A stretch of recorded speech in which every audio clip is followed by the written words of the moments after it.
Saludos a todo el alumnado del Instituto de Sariñena Monegros Gaspar Lax.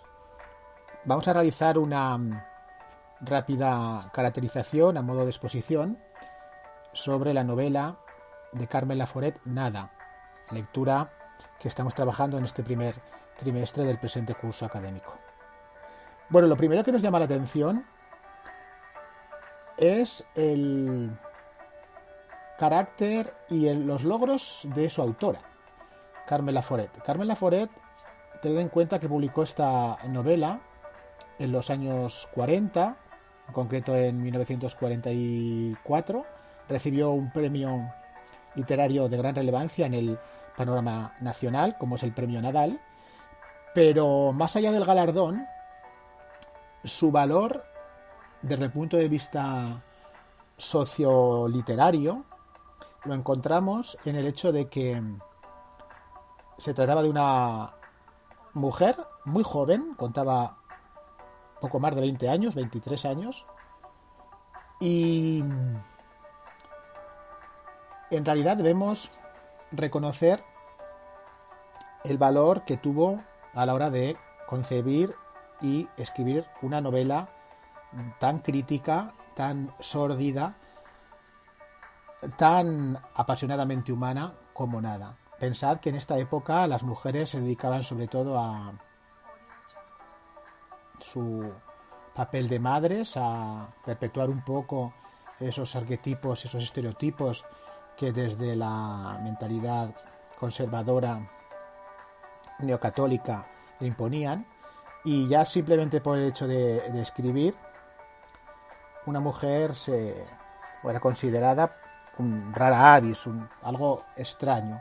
No solo escribió, sino que además creó una obra de una temática completamente diferente a las novelas que se solían crear en los años 40, dominada sobre todo por la novela rosa, el sentimentalismo y la tradición y la sumisión a esos valores burgueses católicos. Si pensamos un poco en el argumento de la novela, nos daremos cuenta de que en realidad no existe un gran número de acciones, ni está provista de un desarrollo ni una trama novelesca excesivamente extensa ni compleja. Más bien, suceden muy pocos hechos, pero sí que es relevante todo el entramado psicológico, toda esa evolución de carácter humano que sufren los personajes de la obra. Iremos ya puntualizando más adelante hasta qué punto aparecen este tipo de circunstancias, pero sí que tenemos que destacar sobre todo el hecho de que se trate de una novela con muy poca acción, sin intriga, sin un hecho demasiado elaborado, ni acciones que se repitan o evolucionen de una manera expresa, sino que más bien son sobre todo las técnicas narrativas las que crean esa sensación de incertidumbre, de atmósfera agobiante, inmóvil, que domina toda la novela. Y esto es así porque en realidad hay muchas circunstancias que no se llegan a comentar, se omiten, se recurre a la elipsis narrativa a la hora de plantear intrigas, a veces de carácter secundario, que no acaban de resolverse. Se anuncian, pero no terminamos como lectores de comprender el significado absoluto y preciso de las mismas. Pondríamos como ejemplo la personalidad compleja y misteriosa de Román, las relaciones sentimentales de este propio personaje, el encanto que despierta, la relación que Angustias tiene con esa persona con la que acabará huyendo, y sobre todo el futuro que le espera a Andrea tras su salida de la casa de la calle Aribau, tras su marcha de Barcelona. En este sentido, podríamos afirmar que la novela es un ejemplo de desenlace abierto, de final no cerrado, no definitivo. Y en realidad, esta circunstancia en parte se debe a que la narradora relata los hechos desde un presente que está alejado respecto del tiempo de la novela. Es decir, lo relata a posteriori, cuando ya se encuentra en una etapa distinta de su vida, y en este caso se trataría de recordar a modo de memoria todo lo que ha vivido desde su juventud. Por eso la crítica ha considerado la novela de Carmen Laforet como un ejemplo de narración en forma de memorias a modo de recopilación de recuerdos. Os preguntaréis, ¿hay alguna etapa en concreto histórica que aparezca en la novela? Bueno, explícitamente y desde el punto de vista histórico, con fechas específicas y concretas que se nombren, no. Pero sí que podemos afirmar que está ambientada la narración en la época de posguerra, posterior al final de la Guerra Civil, en los primeros años de la dictadura franquista. Sí que se aprecia, por otro lado, el deseo de la autora de acotar al máximo el tiempo del relato y hasta cierto punto una voluntad explícita de realizar incursiones en su propio pasado a modo de flashback. Pensad en que Andrea, al principio de la novela, recuerda su última estancia en Barcelona cuando en un verano vino a visitar a sus abuelos de la calle Aribau, cuando tan solo contaba con 7 años. También hay algunas referencias sueltas y poco precisas a su adolescencia en Canarias, a su estancia en el colegio de monjas y a la casa de su prima Isabel en la que vivía.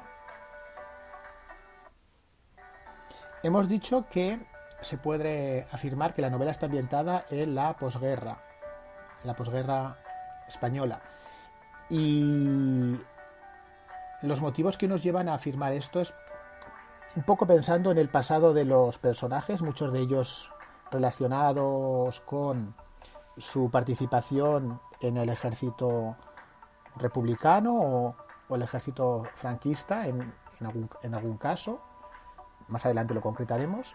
Y también por algunas descripciones concretas que realiza Andrea a su paso por diferentes calles de Barcelona sobre el aspecto de las casas y algunas de ellas que estaban derruidas. Esto nos hace pensar que son el reflejo y la consecuencia de las secuelas de la Guerra Civil. Si pasamos a analizar ya el apartado de los espacios de la novela, destacará sobre todo una diferencia muy clara entre aquellos que se ubican en un contexto ciudadano o urbano y la oposición entre espacio interior y espacio exterior. Andrea llega a Barcelona en el primer capítulo de la novela, muestra unas sensaciones muy positivas dominadas por el entusiasmo, hasta tal punto de que podemos afirmar que Barcelona se convierte en el ámbito existencial de su propia experiencia vital. Afirma la propia Andrea que la ciudad que a mí se me antojaba era como una especie de palanca de vida. Ahí iba a intentar dejar atrás un poco su pasado en el pueblo y hallar una nueva vida con la que alcanzar su madurez personal. Hay, desde este punto de vista, una marcada intención de describir ambientes siempre pensando en cómo los ve Andrea, es decir, partiendo de su propia sensibilidad.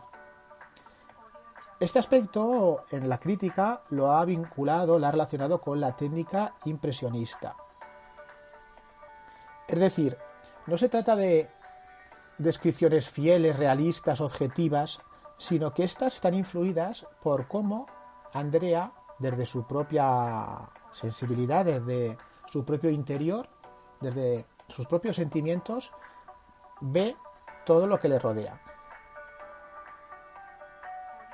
Pensad que al tratarse de la narradora, la visión, el enfoque que se nos proporciona nos condiciona enormemente a la hora de hacernos una idea de los espacios en los que se mueven los personajes. Ella siempre trata de captar y transmitir la belleza de los edificios, la magia de las calles de Barcelona, pero por supuesto no todo es una atmósfera embellecida o agradable.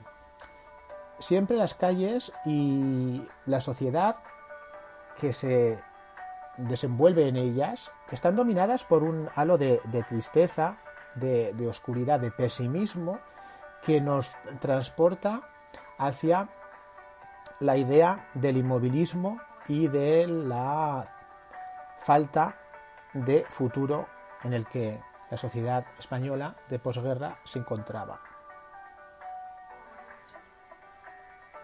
En cuanto a la posición entre espacios interiores y exteriores, en este punto resulta especialmente relevante la diferencia que existe entre el ambiente sórdido, opresor, sucio, oscuro de la casa de la calle Aribau y el exterior de la ciudad, sus calles, el espacio también universitario, donde Andrea acude en un intento de liberación y de búsqueda de la felicidad, en aras de alejarse de ese ambiente asfixiante que implicaba la vivencia, el vivir en la casa de la calle Aribau. La casa de la calle Aribau es un ejemplo de la decadencia económica y moral de sus habitantes, y extrapolándolo a la sociedad de posguerra existe una relación directa con las circunstancias en las que se encontraban la mayor parte de los españoles de esta época, que carecían de cualquier tipo de futuro, y el pesimismo y la angustia caracterizaban el devenir cotidiano y diario de sus propias vidas. Pensad, por ejemplo, en el cuarto de Gloria. Parece como una especie de cubil en el que viviese una fiera. Román ocupa un estudio, siempre un poco alejado del resto de la casa. Angustias tiene un cuarto limpio, ordenado, en correspondencia con su propio carácter. Y esto es así porque desde el primer momento Andrea, nos lo confiesa en el capítulo 1, vive esa escena inicial en la que llega a la casa de la calle Aribau como si la rodeasen una especie de opresión, de aire estancado y podrido, y sus habitantes, en este caso las mujeres, tuvieron un carácter, un aspecto casi fantasmal. Pensad también en la dentadura de la criada, de carácter verdoso. En resumen, se trata de seres enfermos de carácter sobrenatural, fantasmagórico, provistos de rasgos propios de la novela gótica, en parte deformados, en la línea un poco de los caprichos de Goya. Su abuela es una mancha blanquinegra, el tío Juan tiene la cara llena de concavidades, Gloria, la esposa de Juan, que es una de las mujeres más liberales y más transgresoras de la novela, parece envuelta como en una languidez de sábana colgada, con esos cabellos rojizos, esa cara blanca, casi impertérrita. Y la tía Angustias, ¿qué decir de ella? Oscura y estrecha, Antonia, con ese horrible aspecto desastrado y ajoso. Además, la luz. Es significativo el simbolismo de la luz porque en la calle Aribau siempre la oscuridad, la falta de luz, domina el espacio en el que se mueven los personajes. Esto es el reflejo precisamente